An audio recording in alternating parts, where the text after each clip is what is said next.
Well, good evening, everybody. Hope you're having a great Tuesday. Welcome to Soccer's Overtime, your weekly look inside the San Diego Sockers and the Major Arena Soccer League.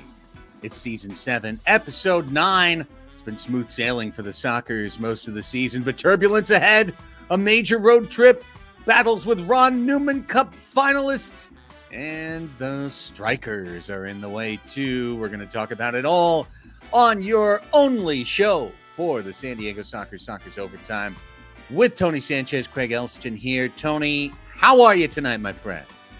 I am doing very well. I am ready for a mid-week game up in Oceanside, as ready as we can be as the end of the season is squeezing on by here. You know, it's wild to, but looking at the standings tonight and kind of looking through some stuff, it's like, holy crap, the year's almost over.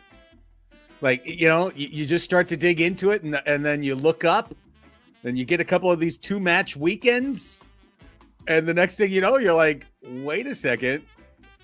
All of a sudden, next show, it's going to be 20 games down, 4 to go. And then playoffs, and, you know, does that last a day? Does that last 2 days? Does it last 3 days? Or does it last, 2 weeks? No idea, but all I know is that 1 month from today, Tony, 1 month from today, April 4th, you and I will be at Front Wave Arena. Who knows what teams will be there? Yeah. Got a good idea of a couple. We know 3 for sure, but we'll have 2 games that day, 2 games the next day, and 2 games the day after that. And the field will be cut from 8 to 2 in a span of about 48 hours. It is going to be absolutely insane. It's going to be fun times to watch. A lot of high power action back to back to back. No rest for the wicked. Hopefully everybody can join us along with our coffee fueled days on April. Well, on the show tonight, we got a short show for you tonight on Soccer's Overtime, because what I found out earlier today, Tony, is that the club is practicing in an hour. They are at Front Wave Arena tonight. The floor is already down. The walls are already up. The nets are... There won't be any nets. There will not be any nets. But so close. Safety is our number one concern here at Front Wave Arena. And what we mean by that is be concerned about your safety. Make sure you take charge of that personal safety. Anyways, because we do not have a player guest, it will be a shorter show tonight. But San Diego kept it rolling on Saturday. Solid win in Tacoma, taking down the Stars. We got the highlights from Saturday night's action. Trade deadline came and went, and it was a busy one. There was one move after another, including a Sockers big pickup on defense. We'll chat about it all in MASL news, and in Sockers news, we look ahead to this crazy stretch. 4 matches in 8 days for the San Diego Sockers, each and every one of them a tough matchup, 3 of them against winning clubs, and 2 of them against the best 2 so far in the league. It's all ahead. Also, I do want to note, Christian Philemon sends his best wishes. He, too, was asked to be on the show tonight. He, too, has a conflict. He is currently traveling to BMO Stadium in L.A. Because LAFC plays Columbus Crew tonight. So I don't know if that's a Leagues Cup or something, or if that's a regular season match for MLS. But nonetheless, Philly couldn't be here tonight either. So as such, a more intimate affair. Just you and me, Tony, and our great listeners and viewers here on San Diego Punto Football, checking everything out on YouTube. Appreciate everyone being here. And, well, this is the first match I can say for sure, Tony, that you and I definitely did not watch as it happened. We were both at Snapdragon Stadium when this game kicked off. For SDFC's first ever home match against St. Louis City Soccer Club. That's why I put up the locals. Shout out to our beloved brethren in the locals. Beautiful night in the supporters section. Beautiful night for the celebration of the sport of soccer overall. And then, Tony, a lot of fans, whether they were going to the trolley afterwards or whether they were retreating to old media microphones or laptops or anywhere in between, a lot of folks probably going away from that match going 0-0. What the hell did we come here for? Is this what soccer's about? Are any of these players good? Nobody scored. What's happening here? And to some of those people on Monday who called, or, we were in the chat on the radio show, you know what I told them? I think you should go watch the Soccers. There you go. Yeah. There's no offside, and there's at least 8 or 9 goals every single game. Sometimes 11, sometimes 12. You never know. So, if you don't like outdoor, you can always watch indoor. It's available. Yeah. If you're just anti-ties, anti-everybody getting something and everybody's a partial winner or loser, okay, I get it. Well, come on down. Watch some MASL action and some of the best, if not the best in the league currently right now in Oceanside or Front Wave Arena. Man, let me tell you that this is an old Simpsons bit where soccer comes to Springfield and they're trying to sell it. Portugal versus Mexico. I don't know if you remember what I'm talking about. That's kind of what that felt like. And they're just, like a monster truck rally. And they're just like, come see the biggest stars, Ariglia, Babiglia, Arugula. And everybody's like, oh my God. And all of Springfield goes, watches it. And it's just a kick from the defender to the pass, to the defender to the pass. And everybody just loses their mind. It was exactly what happened at Snapdragon Stadium. But if you're not a fan of that, again, Soccers are the way to go. They love to score and in bunches here at Front Wave in front of their fans. Yeah. Clean sheets never to be found. Well, not entirely true, actually. Our opponent on Wednesday is coming off of a shutout. So, yeah, not impossible. Of course, they played a cardboard cutout of a team in Texas. I don't know what you're talking about, Kelsey. Craig only wears professional outfits. Now, there might be an alter ego. Just a complete, Mr. Jekyll. Or come on, Hyde. Never read the book. Yeah, Dr. Jekyll, Mr. Hyde. Yes, Hyde situation. I don't know who Mr. Hyde or Dr. Jekyll is in that situation, though. It's an open question. I got to say, probably an open question. All right, let's roll it in. Let's get to Saturday night's game. Soccers and Tacoma Stars from Acesso Showwear Center in front of a pretty small crowd.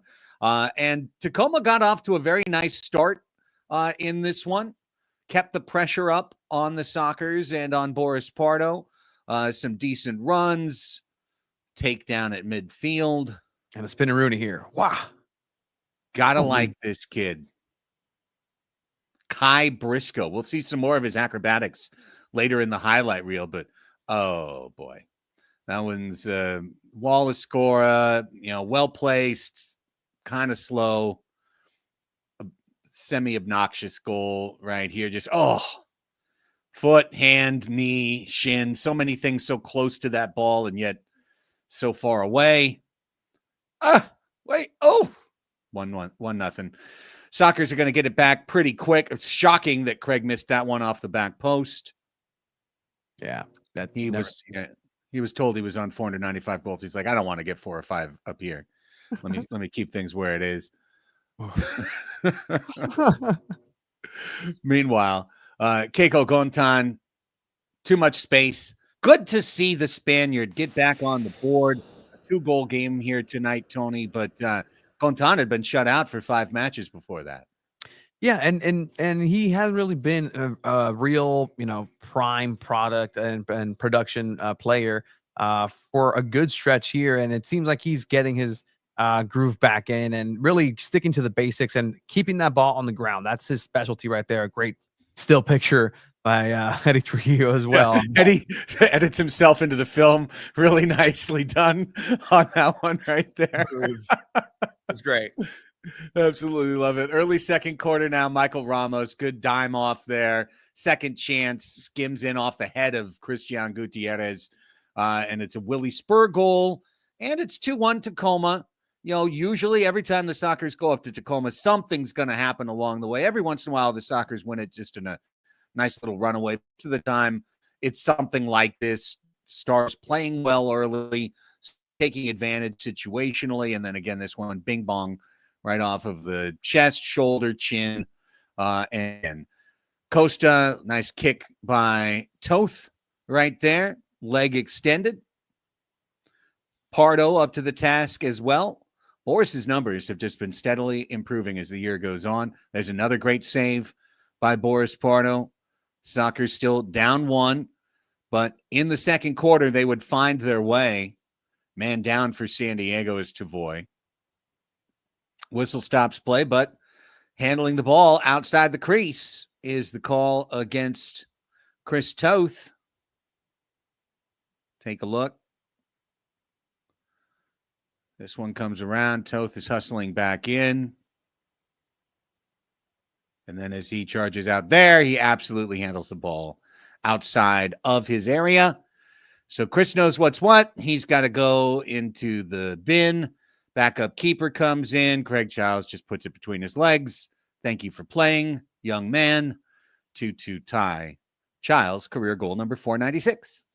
And it's such a simple just to pass through the legs right here, but it's so difficult to keep this ball low to the ground and just not have it bounce up. And it's such a simple just kind of observation, but the ball on any surface is filled to the maximum capacity, and you can definitely have that ball start to bounce and it just ricochets off of the legs. But to do that is just so skillful by the veteran.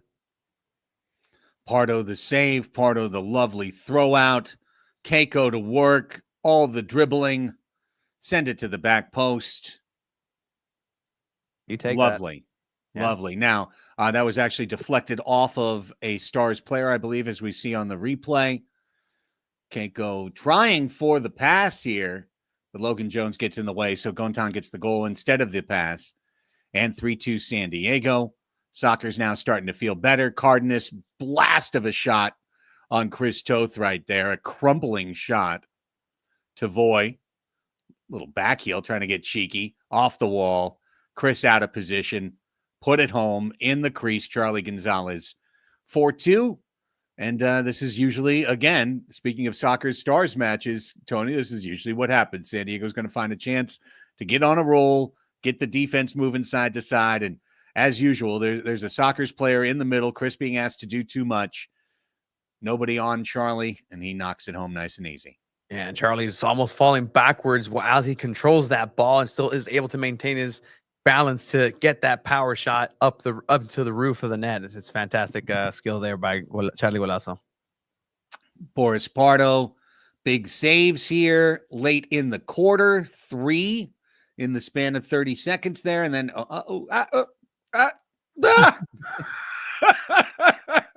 it out. Still 4-2. Oof. Sockers get some beneficial bounces in this third quarter, Tony, as Tacoma's going to clean it to 4-3 here momentarily. What a goal. Kai Briscoe. And then the backflip. Impressive. Just the technique, the celebration, just the positioning.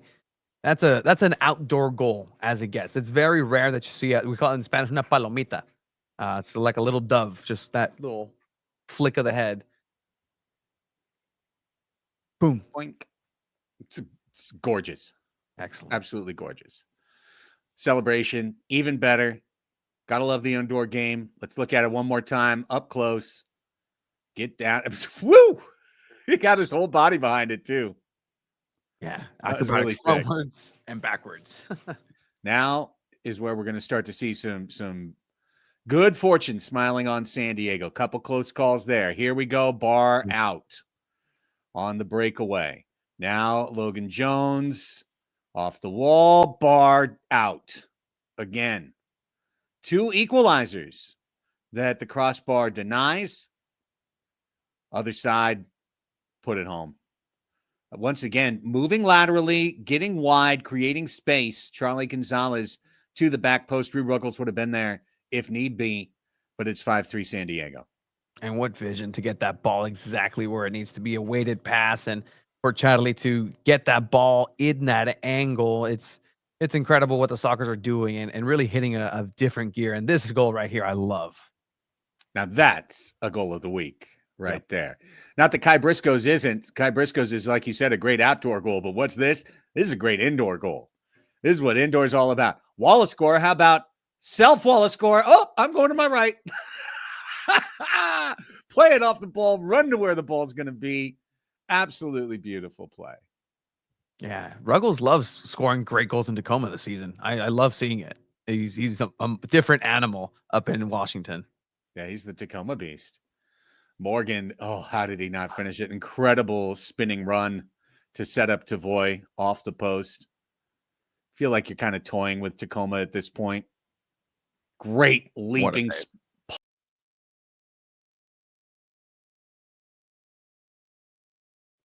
And Craig removed himself, but no, that was an absolute wonderful save by Pardo there, and literally doubling the lead here, getting cut with 8 minutes to go. There's still some hope here for Tacoma, a chance. We're back. Where'd I go? I don't know. You excused yourself from the. All I did. All of a sudden, it said, "Did you enjoy your broadcast?" 6-4 Sockers. Okay, 7-4. Yeah, that's about it. There's an extra little something there, but Morgan getting involved, Charlie getting involved, a return of form for Gontan. If the Sockers continue this is the way. We just had Star Wars night, but this is the way that the Sockers can go ahead and be successful in later in the season into playoffs. Sixth attacker, Charlie sees he's one step above the yellow line, puts it right in. I don't have the skill to do anything close to that. Charlie Gonzalez finishes his hat trick. Sockers have 8-4. Tacoma's going to pull one in the closing seconds here. So the Sockers wind up getting 2 goals against sixth attacker while conceding once against sixth attacker, which is going to get us eventually to 8-5. Here's 5. Oh, with 1.4 seconds left. Boris hates it for the goals against, but, nothing to be said for this one. As the Sockers wrap it up, 8-5. Luis Morales was out of town, was my understanding. So that's why he did not play in the game. I don't know if he's off on another Kings League or what. Or futsal. It could be futsal. Regardless, hat trick, Charlie, 2 goals. Keiko, Tavoy gets a goal on his 30th birthday. Saturday was his 30th birthday. Happy birthday to Tavoy Morgan. And yeah, I mean, I feel you, Keith, in the chat saying first quarter had me thinking we were back to our old slow form. To me, here's what I would have to say. I can't imagine what it's like to be a Tacoma Stars fan. Mm-hmm. And I don't mean that to be disparaging. What I mean is that they have the same team every year. They have really good players, the same ones every year. They're competitive almost every game. At home, they're definitely competitive every game. But they don't quite have enough. So every year, it's going to be the same. You're going to win about as many as you lose. You're going to have some good games. The good games you're in with the tough teams, you're going to lose them almost uniformly. You're going to lose every single one of those games, but you're going to be in them. Get routed on the road 4 or 5 times randomly. Make it into the playoffs and then, get bounced. It's like it's every year, same team, same players, fan base same, everything same, results same. It's like indoor soccer purgatory, Tony.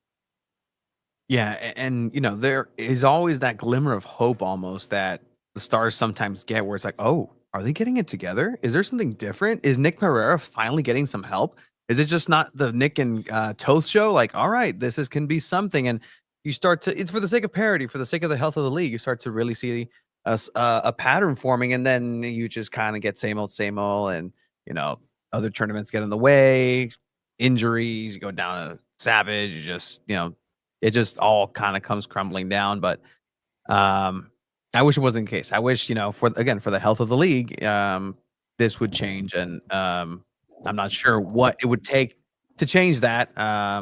But either way, you hate to see this sort of kind of repetitiveness because it does get old, does get tired. Not saying that I enjoyed it when Tacoma beat the Sockers to open the year, but it was like, okay, we're off to something different. All right, here we go. Yeah. And Yeah. yeah,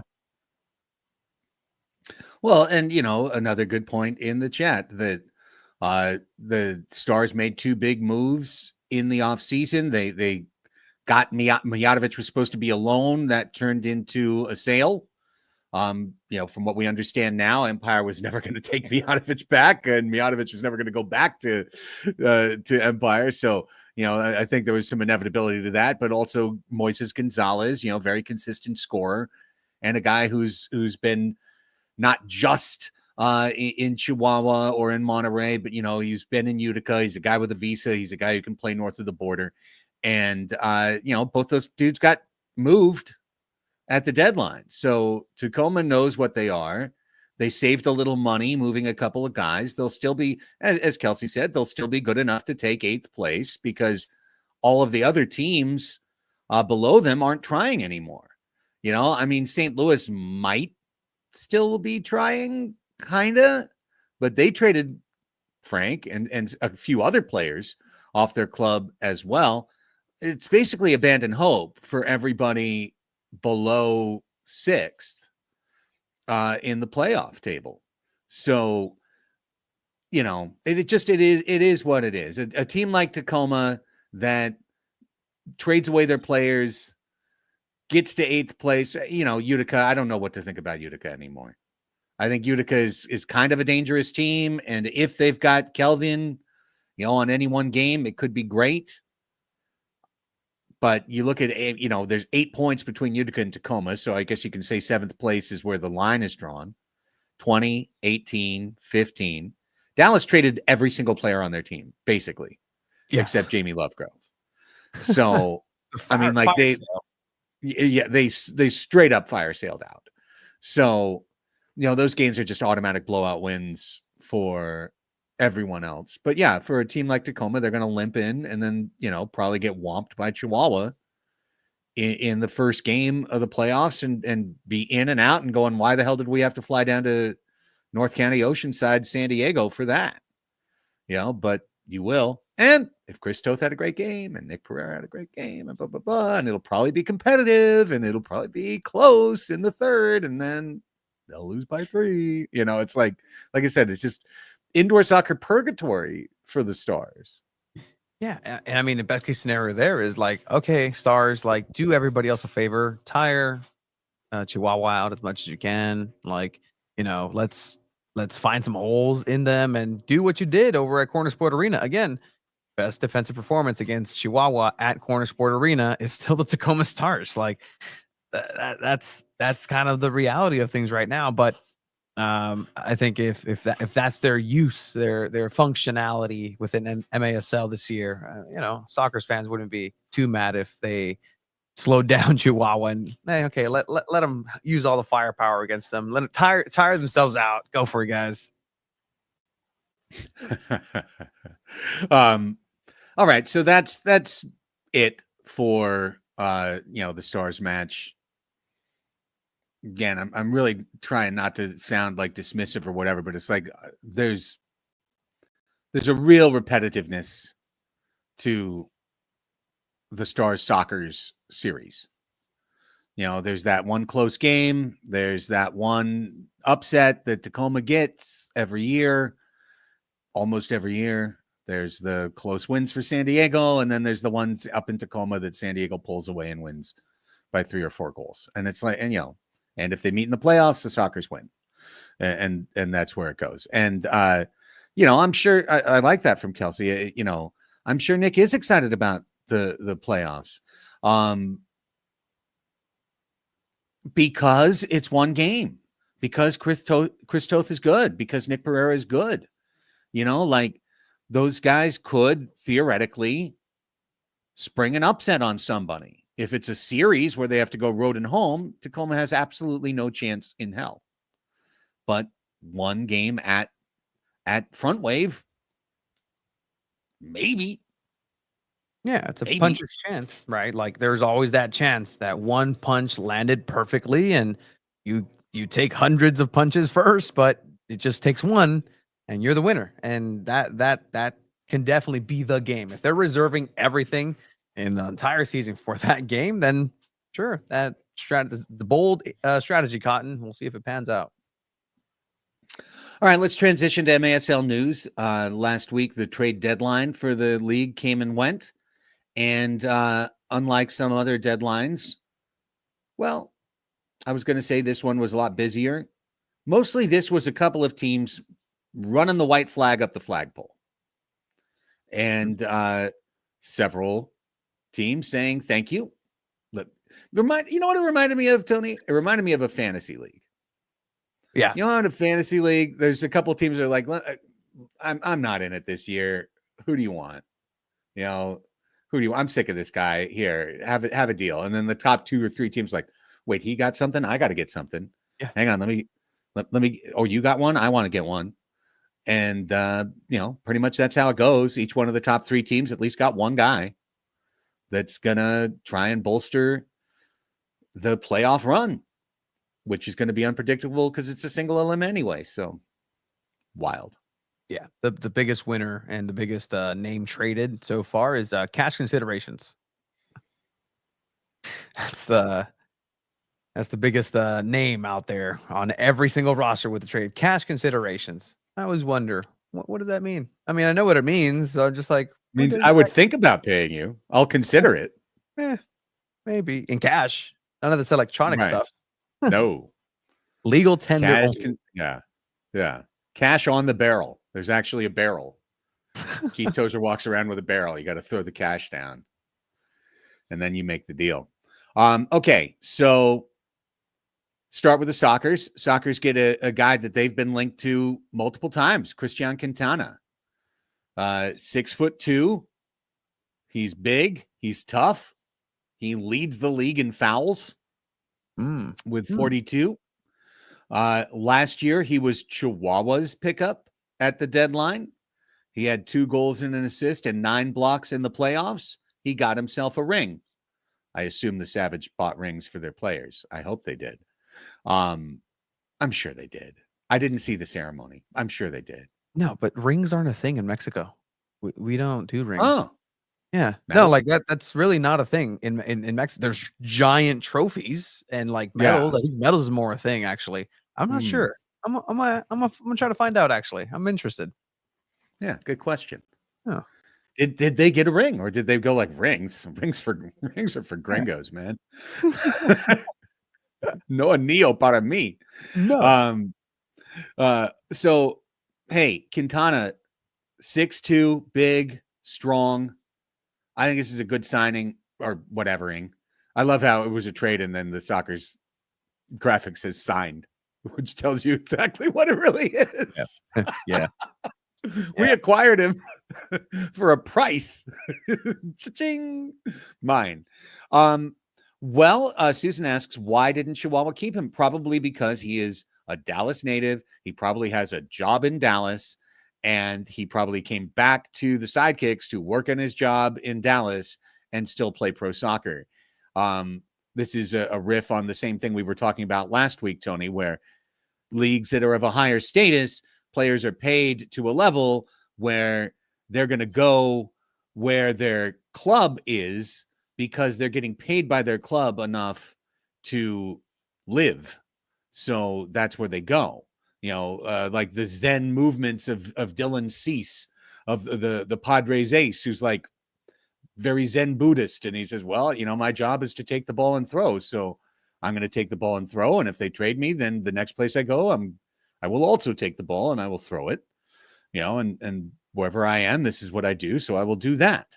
For the MASL, most of the players' movements are dictated by, well, did you lose your job? Did you get a new job? Did your wife get a new job and she moved across the country? That's why Vinny Dantas left Baltimore. His wife got a job in Seattle. All of a sudden he was a Tacoma Star. What do you know? So, it's just, that's the thing. We all love this league. We all follow it. as such, I think we throw, Tony, our classic frames, our reference frames on top of it, as if we are watching MLS, as if we are watching MLB. But the reality of this league is most of the player movement has very little to do with just the soccer ops side of things. Yeah, and really just in knowing some of these players and like seeing them come across, and it's almost, just seeing behind the curtain of a wrestling gig where it's like, wait, you guys are actually friends in the back? Like, well, yeah, they're real people. They actually drive together to the next town. Like, this is the reality of these things. They are enemies during the game, and sometimes enemies, but as soon as the game is over, they're palling around and having a good conversation in the back because they're coworkers, they're literal peers, and no one else is really going to understand what it takes to play in the MASL other than other MASL players themselves, and it's a really exclusive club in a lot of different ways, and that's when you welcome outdoor players that also have this vision of what it should be and the pageantry of, well, I'm a professional soccer player, I need to go. No, it's not that. You have to be one of the guys. You have to be able to just be humble in your setting and,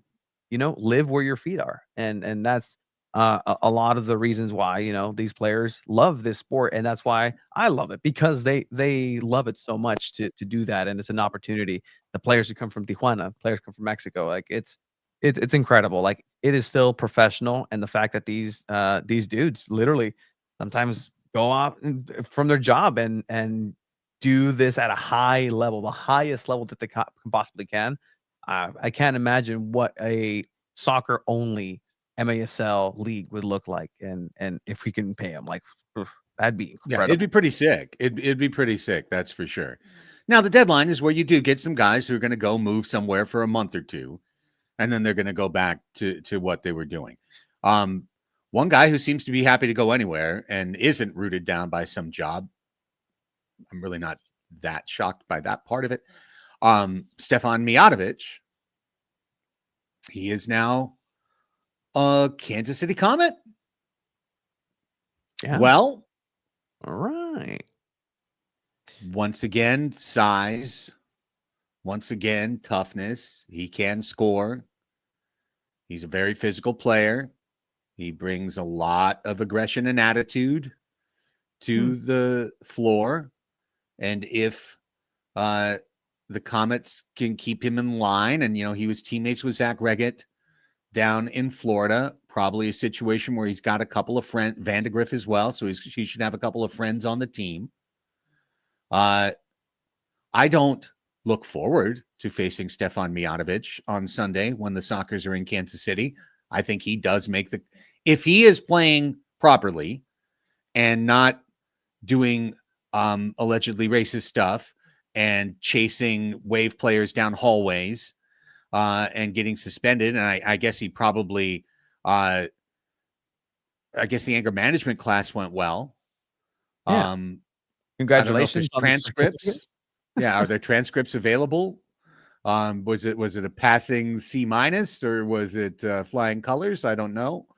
Nonetheless, Mijatovic is a Comet.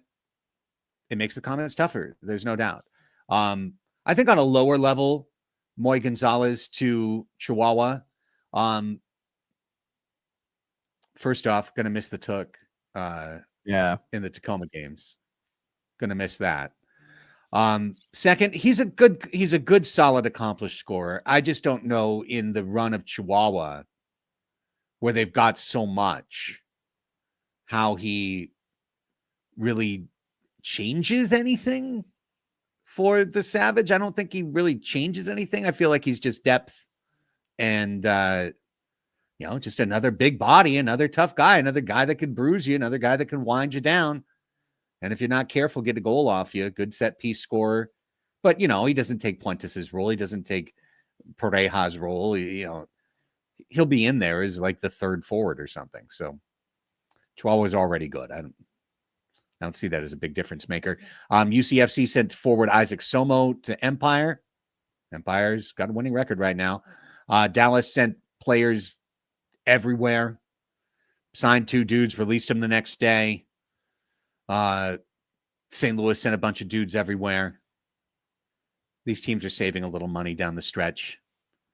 And salaries aren't high enough that you're saving more than literally a little money down the stretch. Any other reactions to MASL trade deadline? Whoop-de-la-boop-de-la. I mean, this is where, looking inwards to the Sockers and that move, right? Like, I just hope that the Sockers are smart in the way that they are utilizing Quintana, because at the end of the day, like, if you're trying to build this chemistry, we've been talking about integrating maybe an Escoto in the Mexico games only, but he hasn't really been part of the team. He hasn't really fought the battles, got that chemistry with the other players. If this is just kind of a situation where he's a bruiser, he's going to be a bodyguard at times, go ahead and go, and he'll be serviceable. Okay, that's fine. But if he's going to be part of an integral set of plays, then hopefully he's going to be, exactly where you need him to be and utilized in an intentional way. And that's my hope at that point.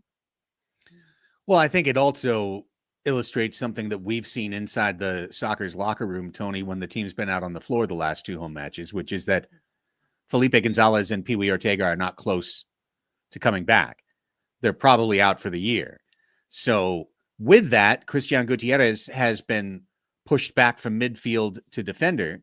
Now with Quintana, you can go ahead and push Guti back into a midfield role if you want to do that. You've now got Serta and Mitchell. You've got Raymond. You've got the big boy, Quintana.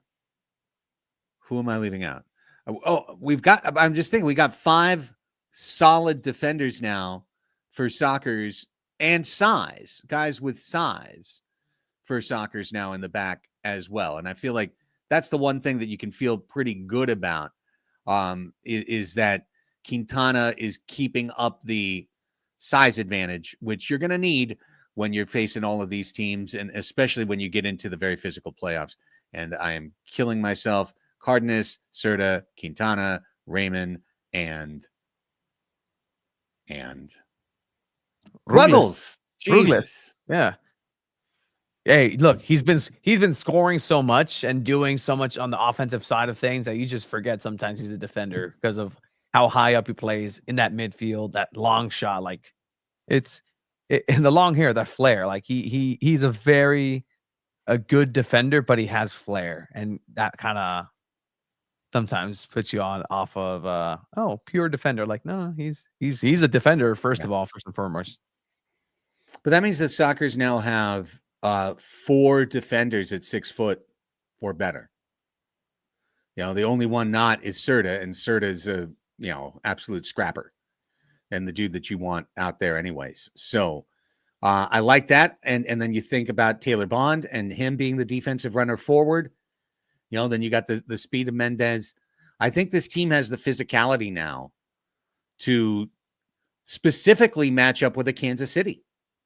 Quintana is the kind of guy that you want on a Rion Marquez, or if you face Milwaukee, which is the current lineup, if the playoffs were to start today, a Frank Tayu. Quintana is the kind of big boy that you want on a player like Tayu. So I do like that pickup for the Sockers. I think much more than adding anything offensive, adding something defensive made a lot of sense. Yeah, I like it too, especially going into it, the health factor. You're going to go into some tough matchups, and you're going to need to rotate some of these players and get fresher legs in a lot of way. Like, hey, I don't know. Well, I do know how Dallas has been doing, and is it really the same level of play that the Sockers have been asking of their players? I'm not really sure about that. So if he's ready to go, he's ready to go. I'll be excited to watch. Absolutely. Now, as we transition toward preview, I think it's really fair to say that the next 8 days are going to go a long way toward defining what the playoff table is actually going to be, because there's a scenario by which Kansas City is in first 8 days from now. There's a scenario by which Chihuahua remains in first and is entrenched, maybe even clinching first place. There's even a scenario where the Sockers are in first place by this time, or by Wednesday, next week because San Diego gets to play at Kansas City and gets to play at Chihuahua. And those are 6-point swings, potentially both games. And if you imagine a world where the Sockers go 4-0 in their next 4, I'm pretty sure they'd be in first place at the end of that. Now, maybe Chihuahua would still have another game against somebody else that they could pick it up. But the Savage and the Comets play one another on Friday. And that's going to be obviously a huge match as well, depending on whichever side wins it. So a really, really interesting stretch here, Tony. And it begins, of course, as we record this Tuesday night, tomorrow night.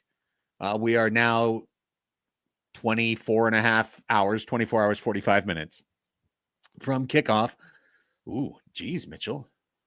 Hey, it's a real old school Lou Ferrigno Hulk middle transformation vibes. I got like, all right, I'm always angry.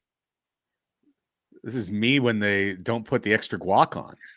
You know, like, are you kidding me? Where's the extra guac? Let's go. No, and that's you realizing it after you've left the establishment. Like, right. Yes. Oh, Forgot to ask for the guac. God, I hate when I do that. So it's the Sockers and the Empire Strikers. And Empire has won 4 in a row. And I think straight up, Tony, and this could be laughable, I think Anua Abasi has to be top 3, if not winner, of MASL Coach of the Year. This is a 3-21 outfit that he has turned around to 10-8-1 now. Winners of 4 in a row. They've got offense. And, well, you know, you wonder about, well, do they have defense? What they've got is a strategy. This is the one team playing zone in a world of man-to-man. This is the one team that's throwing a knuckleball when everyone else is throwing fastballs and sliders. The Strikers are playing with their keeper up all the time. All the time. They're playing 6v5. They're not playing 6 attackers. They're playing the keeper across midfield as a possessor, as a distributor, and sometimes as a scorer. And they're alternating, Tony, between Brandon Gomez and Orozco. And Brian Orozco, he scored game-winning goals back-to-back games during this 4-game winning streak for Empire, putting the ball in the net in the fourth quarter to give the Strikers the lead. I know from talking to some people, around Sockers that, they still don't, I don't know if I want to say take this seriously, but they still don't look at it as a threat. They still don't look at what Empire is doing as threatening. Well, the one thing that absolutely would be threatening is for them to come in and upset the apple cart, because any path to first place or second place for San Diego straight up involves getting 9 out of 9 points against Empire in the 3 matches they have to play down the stretch. Yeah, and they really have to prepare for everything and anything, especially how well they executed this plan very early on. The first time that that Empire came down to Front Wave Arena and played the Sockers, they almost got caught, caught napping. And it's a revolutionary way of playing the game, and really it's a all-out blitz of an attack, and really trusting that you're going to be able to score more and be more offensive, then you're going to need to be defensive. And that's to say also that as soon as you lose that ball, it's not like they're always getting scored on. Clearly not. They're winning games. Like, there's a method to the madness. And I'm not even going to qualify this as madness because it's working, and it's working to a very, very efficient degree. The Sockers need to prepare for Orozco for everything and anything in terms of being able to have him press forward. And look, he has a really good shot. Like, it's not like he was a penalty shootout or any set piece. Like, no, it was an open play goal for the game winners, and that's at the height of concentration, focus at the end of the match. And for a goalkeeper to do that, as a former goalkeeper, that's embarrassing. You can never let a goalkeeper score on you. Never. That's no. Right. I would no. But look, they're doing it, and Obasi, all credit there, because if other teams are paying attention. They can also imagine a Chihuahua somehow effectively running this. It's over. Please no, please no, It's please no, over. please no. Like, Yeah, hey, other leagues are copycat leagues. I don't know if this league will be a copycat league. Obasi is really the only guy who's doing this. It's if you don't know, and I know several people in our chat do know this, he has been a coach at the soccer tournament TST the last 2 summers. This is his TST strategy. It really is. Now at TST, players keep getting peeled off the field, once you get to the target score and you get down to 3-on-3, and the keepers have to be moving. The keepers have to be ball handlers. So I get why he's like, well, we had to do it this way. Now, what if we just started doing this? What if we taught a team to do this all the time? How could we create advantages that other teams aren't seeking out? And I think the thing that's most important, perhaps, is that they've been doing it now long enough, Tony, that the goalkeeper is scoring goals. It's one thing to implement this, but the keeper is shy, nervous, in the back, simply a top of the umbrella distributor, just moving very safe pass, make sure you've got the outlet, make sure you can get back, like only setting up the forwards, only setting up the midfielders. But clearly the forwards and the midfielders are setting up the goalkeeper and giving him an opportunity and integrating him into the flow and letting him be the player that comes in and gets that advantageous run and gets the space to attack. So it is truly telling that it's not just a strategy, but it's training and it is integration and it is getting locked in on the same page, that you now see a keeper doing this regularly. It's the evolution. Scoring, I mean. Yeah, no, exactly. It's literally the evolution of the position. Growing up, like you never saw, I don't even know, like you never saw just these tools be utilized by the goalkeeping, because goalkeeping, hey, you're just a shot stopper. That's what I need you for, and that's if you're good at that, cool. But now the thinking is like, well, we need to trim the fat. I'm not just gonna waste a position player, a literal position player who has talent. Like the prototype that we have in our minds right now is like a Pardo and a Toth. And even Toth is that next step of being able to move the ball forward and be very comfortable with it at his feet. And so the next iteration of that is to really be a threat on offense. And again, that evolution and the skill of being a goalkeeper, yeah, it's almost secondary to stop a goal, because okay, I'll just make it up on the other end. I'll just make it up by creating a play. I'll just make it up by scoring a goal. And that seems to be paying out. And again, it's really impressive to be able to see this be harnessed. And I talk about el portero ambulante, the ambulatory goalkeeper, and that's to a degree that's the most efficient way of doing this. And it's not a situation too where it's a 6 attacker where you have to waste time in getting the goalkeeper out to bring a player in. No, that's clearly an important time frame that's being taken out of the equation. No, he's already there. He's already has a skill. He already knows how to move forward and is smart with the ball as well. And not only that, with the limitation of having the goalkeeper have one touch. That's something that it can't be understated how efficient this system is, that, yeah, the goalkeeper still only has one touch, and they're doing this with that. It's incredible. Yeah. Yeah. I mean, now once you get across midfield, then you can get multiple touches, but you have to do the build out through that to begin with, and you've got to get the dude across midfield. And once he's across midfield, holy cow, right? Now you've got yourself wide open on the other side. So yeah, I'm impressed. I'm intrigued. And even as Randy says, yeah, Soccer's did a good job keeping it in check the first time. Jonas says, great way to keep the score low and to kill the clock and to possess. And I guarantee you that'll be Obasi's strategy tomorrow, is to possess, air out the ball, keep the score low, get the Soccers frustrated, and try and win a 4-3 game or a 5-4 game. I'm sure that will be what they do. But also, Fabian is dangerous. Stinson is dangerous. They've got a couple of dudes that can score. Berto Palmer is insane, but he is a really good player. Like, he can block shots. He is tough. He's physical. He's smart. He knows where to be. I think this is a challenge. And I would even say, I think this is a trap game. for San Diego. You're about to go on this gigantic 3-match road trip. Friday, you're at St. Louis. Saturday you travel. Sunday, you're taking on Kansas City, one of the matches of the year. Then you've got the following week, Wednesday at Chihuahua, a game that we'll be previewing a week from now. This is a really, really difficult stretch.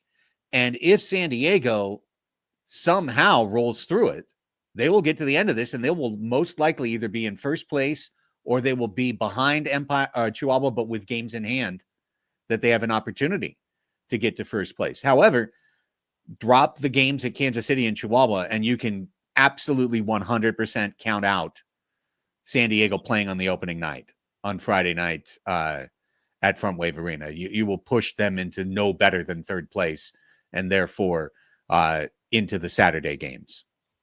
Yeah, and you really have to weigh that. Like, okay, we got first, we beat Chihuahua, we beat the Comets, but at what cost? What will the cost be, energy-wise, health-wise, fitness-wise, of these tough matches? This is an absolute gauntlet that the Sox are going to go through. So at the end of it, is it better to have the team maybe drop and say, you know what, we're not going to go for first place, but we maintain our health? Or just say, hey, no, we're going to go ahead and do this, and we're going to match the energies here, and we're going to go through and steamroll, try at least to go through and get all these points as much as possible, because that's going to boost the confidence. Is that confidence going to be worth having a physical match and potentially have an injury-prone player go down in a very important moment? These are things that are going to be very, very important to look at here. Yeah. Well, we'll take it one game at a time. I don't think we really need to do much of a St. Louis preview. The Ambush have hollowed out their team. The Sockers have traditionally played very poorly at Family Arena. Actually, the first result they ever got out of it was that OT win the last time they went on the Missouri road trip. But given that it's the first game of this road trip, I like San Diego to go in there and take care of business on Friday night. And then Sunday, I don't know. I hope it's a great match. I love that it's even footing because Kansas City plays Friday night at Corner Sport Arena. They're going to give their all in that match. They're going to put it all on the line. They know what's what. They want to get first place. And then they're going to have to travel from Mexico back home, while the Sockers travel will actually be much shorter to get from St. Louis to Kansas City, just a couple of hours. So both teams should be at the similar level of fatigue. Casey will have the home field advantage on Sunday, but I like that to be a very competitive, exciting match. I don't know how it's going to play. Friday, I think the Sockers are going to win. And tomorrow night, I think they better be careful. A hard-fought win is what I expect. But the idea that Empire is right there, and then takes a lead in the fourth quarter on you, like, I could see it.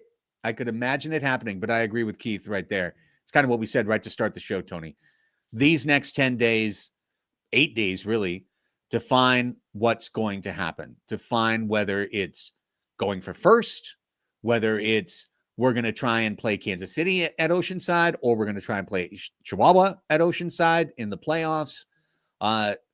Do we play Friday or Saturday? I think it's all going to be pretty much dusted. It's not going to be done, but it's going to be pretty much dusted by Thursday next week. Yeah, I was caught off guard by seeing all the X's start to pile up next to the standings. I'm like, oh, qualified. It's like, oh yeah, that's right. That's it. It's going to be here in a flash. And I mean, again, I just wish and hope that health is the thing that is just available. The best ability is availability in this point of the season. And the Sockers definitely need to start building that chemistry, because it's going to be tough in playoffs, whoever you face. You don't want to be facing the team that nobody wants to face and then be on the losing end on that, especially here at home at Front Wave. All right. Tony, you and I will have all the action tomorrow on CBS Sports Golazo Network. The game is a 7:35 kick, so we'll be on the air at 7:30. I think it's going to be a good match.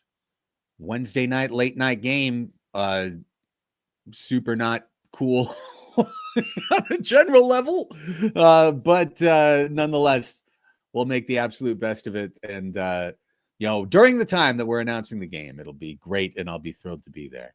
And then the moment the game is over and I realize I got to drive home and do a show the next morning, it'll be like, holy crap. But all good, all good, all good. We're just like the soccer and the MASL players, right? Like, no. Like, yeah, we're gonna go do an announcing job. We're gonna be on CBS Golazo. Yeah. But then you gotta go. I gotta write behavior reports for the students that I have at 6 a.m. the next day. So it's all good. We'll make it happen. We're gonna make it happen. We're gonna make it happen. All right. That's it for today's show. If you're a San Diego soccer fan and you are not paying attention to what Tony and Chiva and Abe are doing at San Diego Football, giving you the access that you would be expecting the major networks to give you, giving you the access that you would expect the major networks or the flagship team to be giving you, flagship station to be giving you. None of them are doing any of it. Tony and Chiva and Abe are doing all of it. How can they follow what you're doing? Absolutely. We are all under San Diego Football. That is the house, the people's pod, 2 balls and a mic. This establishment, this garage is the house where soccer lives. This is really an honor to really be able to be in this position, and you know what, bring soccer to San Diego as it deserves. And even though sometimes we can be a little naughty in the community, guys, I appreciate the Sockers fans. Actually, shout out Sockers fans. Yeah, appreciate you guys. No doubt about it. Tune in tomorrow, every day, Monday through Friday, 10 a.m. to 2 p.m. for Annie and Elston. 97.3 The Fan, also available on the Odyssey app, also available here on YouTube on the 97.3 The Fan page if you want to go and watch what we're doing. And then, of course, CBS Sports Golazo Network tomorrow for the Sockers and the Strikers. You can follow me on Instagram at 619 Sports and Life. You can follow me on Blue Sky at 619 Sports. All right. That's it for the show tonight. For Tony Sanchez, I'm Craig Elston. Thank you so much, Sockers fans and MASL fans, for your time and your attention. We'll talk to you tomorrow night from Front Wave Arena. Until then, have a great rest of your Tuesday evening. And go Sockers!